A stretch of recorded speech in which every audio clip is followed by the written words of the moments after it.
Hello students, कैसे हो आप। आज हम फिर एक नया वीडियो लेकर के आए हैं। कक्षा 7 के मैथ से वीडियो है। उसमें सबसे पहला वीडियो है जो हमारी शुरू की प्रश्नमाला है 1.1, उससे ये वीडियो है। कक्षा 7 का मैथ है विद्या भारती द्वारा, जो अपना विद्या मंदिर में चलता है, उस मैथ का पहला वीडियो। यहाँ देखेंगे हम इसका हल, प्रश्नावली 1.1। इसके सभी सवालों का हल आज की वीडियो में आप देखने वाले हैं। जो स्टूडेंट्स पहली बार हमारे चैनल को देख रहे हैं वो सब्सक्राइब कीजिए और साथ में जो बेल आइकन है उसको प्रेस कीजिए, ताकि आने वाले वीडियो का नोटिफिकेशन आपको मिलता रहेगा। आइए वीडियो शुरू करते हैं और देखते हैं सभी सवालों का हल। पहला यहाँ पर है, आप गणित में देख सकते हैं, आपके पास गणित है, उसमें देख करके इनको हल कर सकते हैं। सही विकल्प चुनकर रिक्त स्थानों की पूर्ति कीजिए। आपका पहला सवाल है, उसमें आपके टेबल है, उसमें एक स्थान खाली है। यहाँ पर इसमें हमें क्या भरना है, किस तरह से उसको देखना है। सबसे पहले जो ऊपर की एक लाइन है भरी हुई उसको देखेंगे। देखिए 15, 20, 25, 30, फिर इसका उल्टा है माइनस का 30। ये 30 आगे पहुंच गया माइनस का, फिर ये उल्टी गिनती चल रही है, -25, -20, -15। अब इसी में नीचे आ जाइए, 2 का 2, 4, 6, 8, ध्यान देना है, 2, 4, 6, 8। फिर इसका उल्टा हो गया माइनस का 8, इस तरह से, यहाँ -4, यहाँ माइनस का 2। इसका मतलब ये हुआ यहाँ से 2, 4, 6, 8 सीधी है, यहाँ से उल्टी होगी 8, 6, 4, 2। इधर सारी प्लस की संख्या है, तो इसका मतलब यहाँ माइनस वाली संख्या आ जाएगी, माइनस का चिन्ह आएगा और कौन सा नंबर आएगा, 6 नंबर। इस तरह से ये भरा जाएगा। बात समझ में आ गई। यानी ऊपर क्रम से है, फिर उल्टा क्रम है, यहाँ भी क्रम है, फिर उल्टा है। उस तरह से माइनस का 6 इसका आंसर आ जाएगा, जो हमने भरा है यहाँ पर। दूसरा सवाल है, इसमें भी पहले हमारी जो पहली पंक्ति भरी हुई है उसको देखेंगे। क्या है इसमें, माइनस का 3, 13, 3, फिर माइनस का 13। ध्यान दीजिए, 3, 13, 3, 13 ऐसे लिखा हुआ है। पहले 3 माइनस का है तो 13 प्लस का है, यहाँ 3 प्लस का है, माइनस का 13 है। अब आगे चलते हैं, -11, 21, यानी माइनस का 11 प्लस का 21, यहाँ प्लस का 11 माइनस का 21, यानी क्रम भैया यहाँ 3, 13, 3, 13, 11, 21, 11, 21। एक संख्या प्लस की, एक माइनस की, दोनों तरफ उसी प्रकार से। अब यहाँ आ जाओ, 7, माइनस का 9, माइनस का 7। इससे पहले है यहाँ पर, ये खाली स्थान है यहाँ पर, इसको हमें भरना है। इससे अगली पंक्ति यहाँ से आधे से आगे देखिए, यानी इसमें 8 खाने हैं, 4 खानों में पहले में और बाद के 4 खाने, 4, 6, माइनस का 4, माइनस का 6। यहाँ पर 4 और 6 आया हुआ है, 4, 6, 4, 6। तो 4 एक बार माइनस का, 6 भी माइनस का, और 4 प्लस का, 6 प्लस का। इसका मतलब यह है इधर जो अंक होंगे वो भी इसी तरह से होंगे, 2 अंक माइनस के और 2 प्लस के। जैसे 7, 9, 7 तो इसका मतलब है 9 आएगा, क्या आएगा यहाँ पर, 9।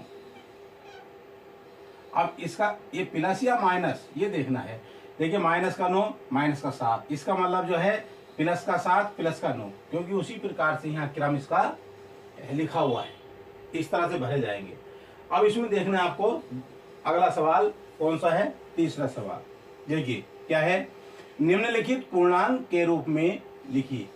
जो हमारे पूर्णांक दिए गए हैं उसको हमें नीचे जो कथन है उनको पूर्णांक के रूप में लिखना है।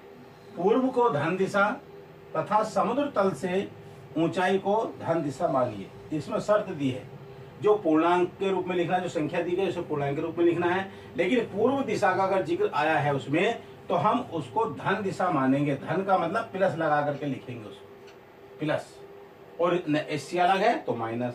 तथा समुद्र तल से ऊंचाई, ऊंचाई वाले को भी हम धन दिशा यानी प्लस लगा करके उसका आंसर लिखेंगे, और अन्य है तो उसको माइनस में लिखेंगे। पहला सवाल है, इसमें 0 से नीचे 7 डिग्री सेल्सियस का तापक्रम, ये लिखा हुआ है, नीचे 7 डिग्री सेल्सियस का तापक्रम। इसका मतलब क्या हो जाएगा, यहाँ हो जाएगा ये, इसका लिखेंगे हम -0 से नीचे, नीचे जा रहा है तो माइनस में हो जाएगा 7 डिग्री सेल्सियस। इसका ये आंसर हो जाएगा, -7 डिग्री सेल्सियस। दूसरा है 5 कदम पूर्व।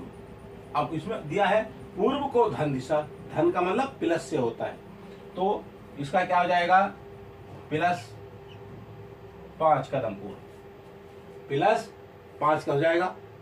तीसरा आता है रुपए 5.28 रुपए की हानि, तो हानि को भी क्या लिखेंगे, माइनस में ही लिखेंगे, -5.28 रुपए, इसको माइनस में लिखेंगे। केवल प्लस किस में लगाएंगे, पूर्व दिशा और समुद्र तल से ऊंचाई। आगे आते हैं 20 मीटर पश्चिम का विस्थापन, 20 मीटर पश्चिम, पश्चिम इसमें नहीं आया तो इसको भी हम माइनस में लिखेंगे, क्या लिखेंगे, -20 मीटर, इसका भी -20 मीटर लिखेंगे। पांचवा है इसमें समुद्र तल से 936 मीटर ऊंचाई। अब यहाँ ऊंचाई आया है तो ऊंचाई को कहा गया है कि धन मानना है, इसको हम लिखेंगे प्लस 936 मीटर, ठीक है। ये इसमें शर्त थी कि हमें प्लस किसको मानना है, एक पूर्व को और एक समुद्र तल से ऊंचाई, बाकी सब में माइनस लगा करके उसका आंसर लिखना है। अभी देखेंगे नेक्स्ट सवाल। अगला नेक्स्ट सवाल है इसमें प्रश्न नंबर 4, निम्नलिखित पूर्णांकों के योगात्मक प्रतिलोम लिखिए। यहाँ में जो संख्या दी गई है इनका योगात्मक प्रतिलोम लिखना है। तो देखिए हमने इससे पहले वीडियो में भी जो दूसरे मैथ की बनाई थी उसमें भी बताया था योगात्मक प्रतिलोम, तो यहाँ भी योगात्मक प्रतिलोम बताना है। जैसे -6, योगात्मक प्रतिलोम का मतलब होता है जो माइनस की संख्या है उसको प्लस में करना, प्लस वाली संख्या उसको माइनस में, यानी अगर दोनों को हल करें तो उसका योगफल 0 हो जाता है। तो उसका योगात्मक प्रतिलोम कैसे लिखेंगे, का योगात्मक प्रतिलोम, इसका क्या हो जाएगा, 6 आ जाएगा। माइनस का 6 था तो 6 हो गया, अगर हम इसको प्लस करेंगे -6 में -+6 को जोड़ देंगे तो क्या जाएगा, 0 हो जाएगा। तो वही योगात्मक प्रतिलोम होता है, जोड़ने पर उसका ये 0 आ जाता है योगफल, तो योगात्मक प्रतिलोम हो जाता है। -19 का योगात्मक प्रतिलोम क्या हो जाएगा, 19 आ जाएगा। 38 है, 38 का योगात्मक प्रतिलोम हमें लिखना है तो इसका हो जाएगा -38, ऐसे कर देंगे। ये ध्यान रखना, बस प्लस की संख्या को माइनस में, माइनस की संख्या को प्लस में बनाना है।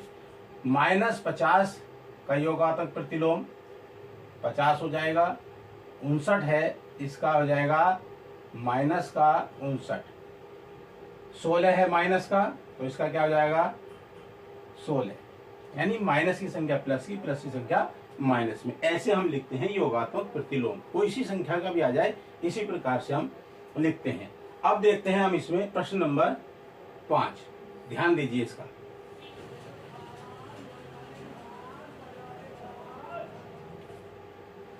इसमें जो सवाल है प्रश्न नंबर 5, या मैथ में पढ़ लीजिए, प्रश्न लंबा है, उसकी भाषा को मैथ में पढ़ के मैं यहाँ बता रहा हूँ, फिर आप मैथ में पढ़ेंगे तो आपको समझ में आ जाएगा। उसमें क्या है देखिए, मैं मोबाइल से पढ़ के बता रहा हूँ। पूर्णांक को ऊर्ध्वाधर संख्या रेखा पर भी दिखा सकते हैं, जिस पर ऊपर की दिशा को आप धनात्मक तथा नीचे की दिशा को ऋणात्मक माना जाता है। निम्नांकित संख्या रेखा को देखिए और निम्नांकित प्रश्नों के उत्तर दीजिए। देखिए यहाँ पर प्रश्न है, यह एक संख्या रेखा है यानी ऊर्ध्वाधर यानी खड़ी रेखा है, जो ऊपर की है उनको हम धनात्मक यानी प्लस मानेंगे, और नीचे की जो अंक लिखे हुए हैं, नीचे की जो 0 से नीचे का भाग है वो ऋणात्मक है, ऐसा बताया है। आप गणित में देख के पढ़ सकते हैं उसको। जिस पर ऊपर की दिशा को धनात्मक तथा नीचे की दिशा को ऋणात्मक माना जाता है। ऊपर की दिशा क्या है 0 से, ये धनात्मक है, और नीचे ही क्या है ऋणात्मक, यानी माइनस, ये लगाओ -1, -2, -3, -4, -5, -6, -7। ऊपर लिखा हुआ है 1 2 3 4 5 6 7, यानी प्लस का 1, प्लस का 2, प्लस का 3, प्लस का 4, प्लस का 5, प्लस का 6, प्लस का 7। प्लस लगे ना लगे तब भी वो प्लस ही है। इस ऊर्ध्वाधर रेखा को देख करके हमें सभी प्रश्नों के उत्तर देने, ये बात आपकी समझ में आएगी। आप प्रश्न में पढ़िए ध्यान से। पहला प्रश्न है इसमें, यहाँ पर ए बिंदु +7 है, कौन सा बिंदु -7 है। अब हम देखेंगे ए बिंदु +7, ए बिंदु कहाँ है, ए कहाँ लिखा हो, ये प्लस का 7 है, इसे हम लिख सकते हैं प्लस का 7। इस तरह से इस सब में भी प्लस लगा हुआ है, सब में प्लस लिख सकते हैं आप, जैसे 6 है +6 +5 +4 प्लस ऐसे +7 है ना।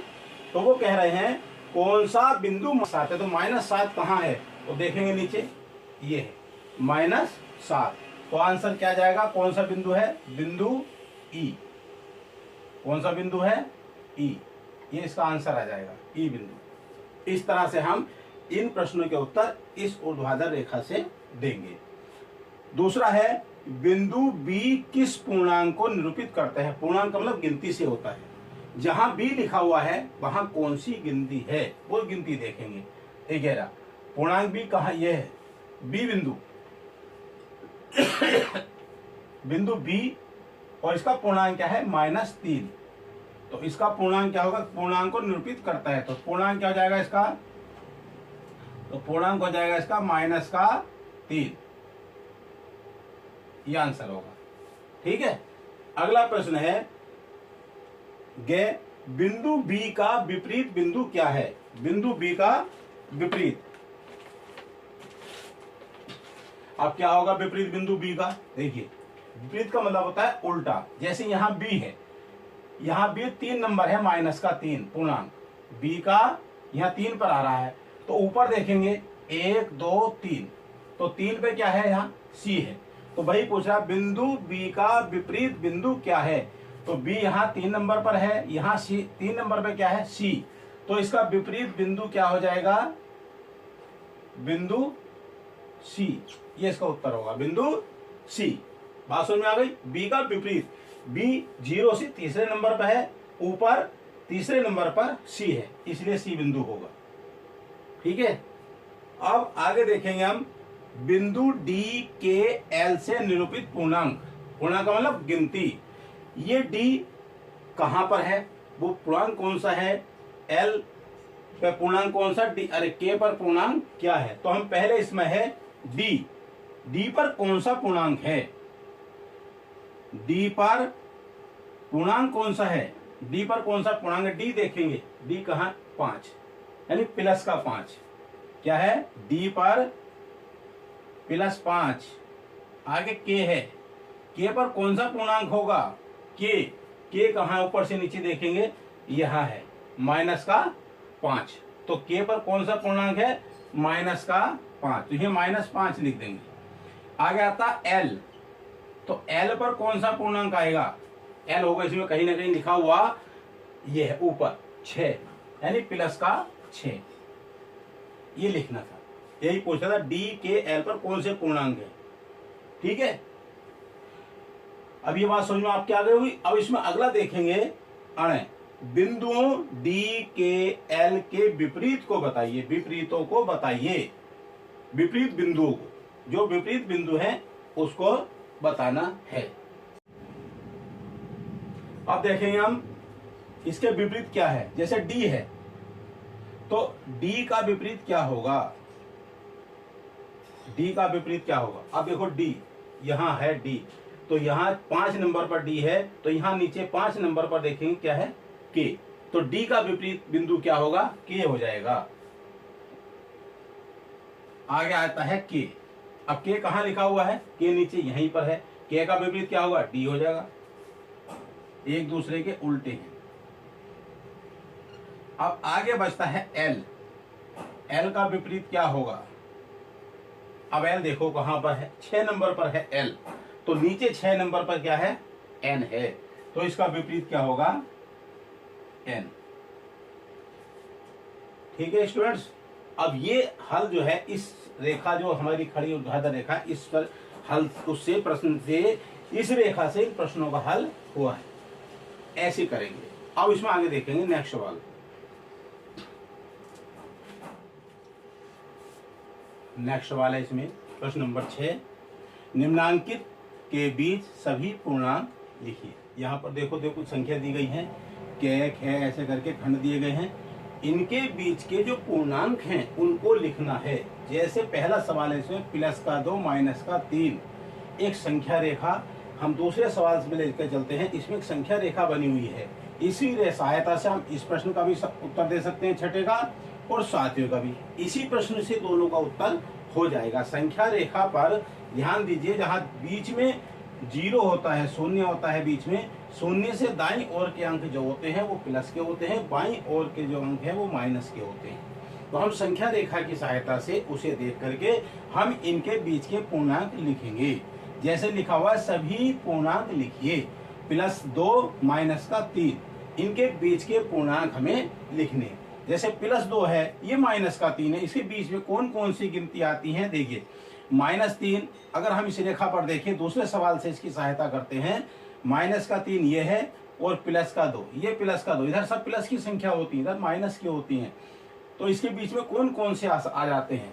चाहे तो आप इधर से -3 है, -2 -1 0 1 ऐसे लिख दीजिए, चाहे इधर से 1 0 2 ऐसे लिख दो, किसी भी तरह से लिखें तो यहाँ पर उसके बीच के आ जाएंगे। जैसे -3 है तो इसके बीच में क्या अंक हो जाएगा, एक तो हो जाएगा -2 -1 और एक आ जाएगा 0 और क्या आ जाएगा 1, ये इसके बीच के अंक आ जाएंगे। वो बीच के पूर्णांक पूछ रहा है, साइड में -3 और ये 2 है ही प्लस का, तो -3 ये रहा देखो, फिर -2 -1 0 और ये 1 आ जाएगा, ऐसे बीच के आ जाएंगे। अब देखेंगे हम 0 के और 3 के बीच में कौन कौन से अंक आते हैं। 0 और 3 केवल इसमें कौन कौन से आते हैं, 1 और 2 यही अंक बीच में आते हैं, ऐसे लिख देंगे इसका आंसर। -7 और 7 देखिए, ये काफी लंबे अंक हैं, इसके बीच में बहुत सारे अंक आएंगे। -7 देखो, ये -7 है, रेखा पर लिखा हुआ है, और +7 यहाँ, इतने लंबे अंक आएंगे। तो हम शुरू करेंगे -7 के बीच में, तो क्या जाएगा, -6 -5 -4 -3 -2 -1 फिर आ जाएगा 0 1 2 3 4 5 और 6, ये इतने सारे पूर्णांक बीच में आएंगे। -7 और 7 के बीच में ये सभी पूर्णांक आएंगे, ऐसे लिखेंगे। अगला है -6 और +6, -6 ये -6 +6 ये इतने बीच में जो पूर्णांक है वो सभी लिखेंगे। तो कैसे लिख सकते हैं हम इसके, -5 -4 -3 -2 -1 और 0, 0 के बाद फिर +1 2 3 4 और 5, इस तरह से पूर्णांक लिखेंगे। बीच के हैं ये, देखो संख्या रेखा देखें, -6 और +6, इसके जो बीच में सभी पूर्णांक है ये हमें लिखने। तो हमने सारे पूर्णांक लिख दिए। अब आता है -7 और -2, -7 ये है और ये -2, तो क्या लिखेंगे हम, -6 -5 -4 -3 बस इतना ही लिखेंगे। बीच के लिखने ना हमें, तो बीच में यही आते हैं, ऐसे लिखेंगे बीच के पूर्णांक। आगे है 6 -3 और 2, -3 हम संख्या रेखा देखेंगे, 2 ये है, तो इसके क्या हो जाएगा, -2 -1 0 और 1, ये बीच के पूर्णांक होंगे, ऐसे लिखना है। तो हम ऐसे कोई भी संख्या रेखा पर कोई पूर्णांक आ जाए, उसके बीच के लिखने तो हम संख्या रेखा की सहायता से उसको लिख सकते हैं। अगला सवाल है इसमें, निम्नांकित संख्या रेखा देखिए। अब देखो, हमने जिसकी सहायता से ऊपर के बीच के पूर्णांक लिखे हैं उसी तरह का सवाल अगला सवाल है। इसमें लिखा हुआ है संख्या रेखा देखनी है। हम संख्या रेखा है, ये 0 है, इधर प्लस के अंक, इधर माइनस के, यानी दाईं तरफ प्लस बाईं तरफ माइनस। इनकी सहायता से निम्नांकित पूर्णांकों के बीच आरोही बढ़ते हुए क्रम में लिखिए। अब हमें अब लिखना है आरोही क्रम। आरोही क्रम का होता है बढ़ता हुआ क्रम। जैसे हमने ऊपर लिखा, ये भी वैसे आरोही क्रम में लिखे हैं सब, इसी तरह से हम नीचे लिखेंगे। ये सभी को आरोही क्रम में हमें लिखना, 3 से 6। अब 3 कहाँ है, ये है 3 और ये 6, तो हम इसे जो है बीच के अंक भी लिख सकते हैं 4 और 5, और हम लिख सकते हैं इसको बढ़ते क्रम में 3 से भी लिख सकते हैं, 3 4 5 और 6। ये इसका आरोही क्रम हो गया, यानी बढ़ते हुए क्रम। इन अंकों को लिखा हमने, बीच के भी लिख सकते हैं या हमने शहरी लिख दी। ऐसे हम इसमें लिखेंगे आरोही क्रम इधर से शुरू होता है, जैसे -7 है, यहाँ भी -7 का, और हम इधर से लिखेंगे ऐसे करके। ये सब बढ़ता हुआ क्रम है। अवरोही क्रम लिखते हैं तो हम इधर से इधर को लिखते, तो -7 है ना, तो पहले लिख दिया -7, -6, -5, -4, -3, -2, -1 और 0। यहीं तक हमें पहुंचना था। तो ये सब आरोही क्रम में हैं। आप बीच के भी लिख दें तब भी ठीक, और सारों को लिखेंगे तो भी ठीक है, दोनों तरह से लिख सकते हैं। अगला है 2 और 6, तो इसका आरोही क्रम क्या हो जाएगा? 2, 3, 4 और 5, 6। 2, 3, 4, 5, 6 बीच के लिखते हैं या सभी को। अब आगे आता है -3 और -1। देखिए -3 कहाँ है? ये है, -1 ये है, तो इधर से इधर को लिखेंगे, तो -3, -2 और -1, ये इसका आरोही क्रम हो जाएगा। ऐसे इस तरह से हम बढ़ते हुए आरोही क्रम में लिखेंगे। ये दोनों प्रश्नों का है। अब इसमें अगला सवाल,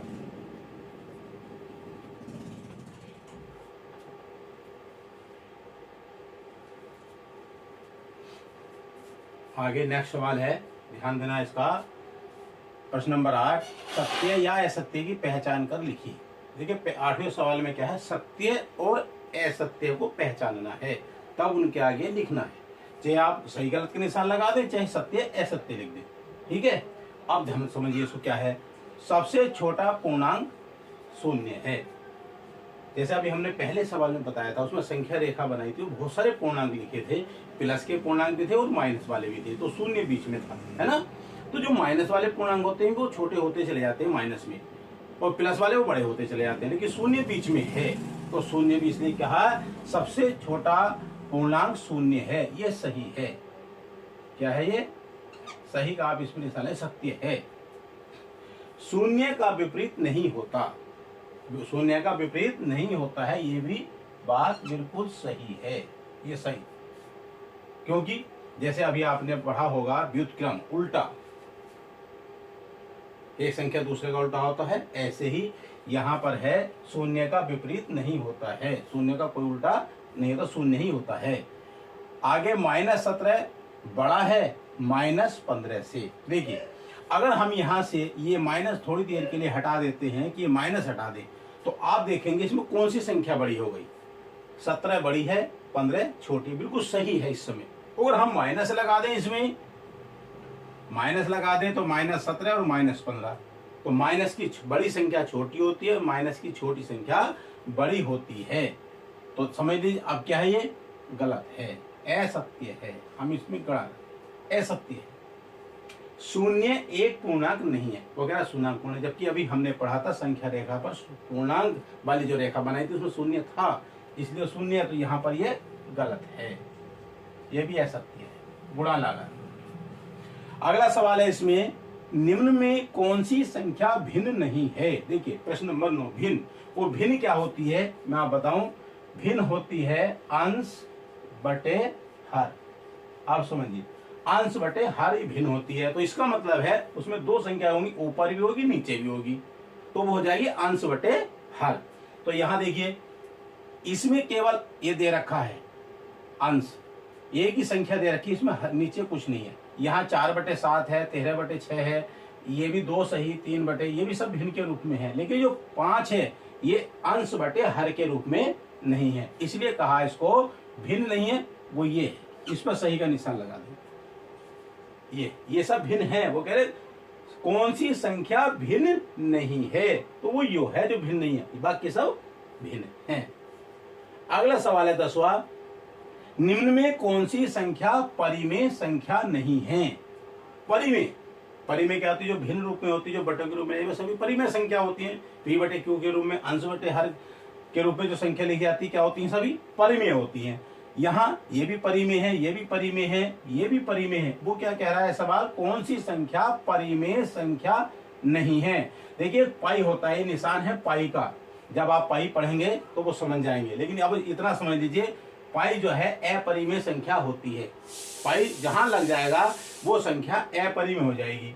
तो वो कह रहा है परिमेय संख्या नहीं है, तो ये परिमेय नहीं है, ये वाली संख्या ये परिमेय नहीं है, ये भी परिमेय है, परिमेय परिमेय, केवल इसका जो सही उत्तर है वो ये जो गे है।